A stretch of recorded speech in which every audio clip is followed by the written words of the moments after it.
toute espèce vivante est composée de milliards de cellules environ 1000 fois plus petites que les dernières phalanges de votre main. Ces cellules représentent la base de la vie et sont considérées comme la forme de vie la plus basique et la plus simple. Malgré tout, si on pénétrait par l'un des orifices d'une cellule vivante, on découvrirait un monde d'une complexité ahurissante sous le règne d'une technologie très avancée.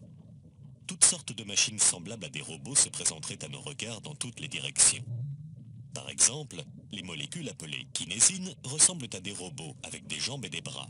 Un peu comme des facteurs, leur rôle est de délivrer des paquets de protéines d'une partie de la cellule à une autre.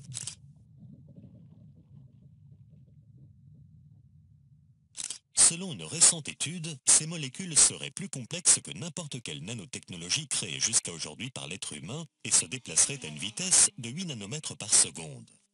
Cette vitesse correspond à notre échelle à la vitesse du jet supersonique Faust qui vient récemment de dépasser le mur du son. Autre exemple, avec l'ATP synthase, un générateur high-tech d'énergie dont le rôle est de fournir l'énergie dont a besoin une cellule vivante pour vivre. Perçu comme l'une des merveilles du monde moléculaire, il s'agit du plus petit moteur rotatif au monde. Il possède de nombreuses parties que nous reconnaissons dans les moteurs modernes. Un rotor, un stator, un arbre de transmission ainsi que d'autres éléments de base d'un moteur. Dernier exemple avec les molécules qu'on appelle les dinéines et dont l'architecture est composée de différentes parties arrangées d'une manière bien déterminée.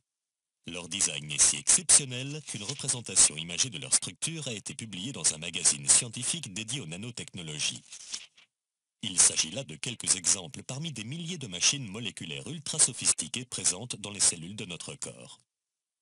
Est-ce raisonnable alors de penser que toutes ces différentes machines cellulaires d'une très grande complexité qui accomplissent des fonctions intelligentes se soient créées par un simple hasard ?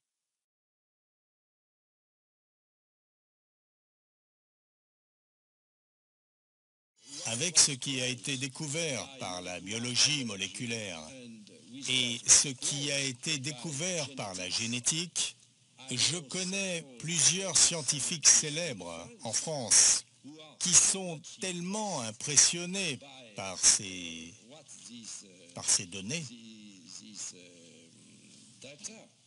de ces nouvelles disciplines scientifiques qu'ils admettent maintenant qu'ils croient en Dieu.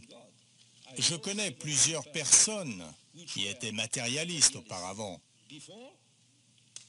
et qui disent maintenant qu'elles sont forcées de croire en Dieu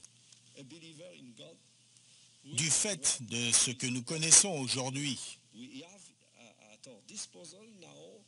concernant l'organisation de la vie et l'organisation du génome et d'autres choses similaires.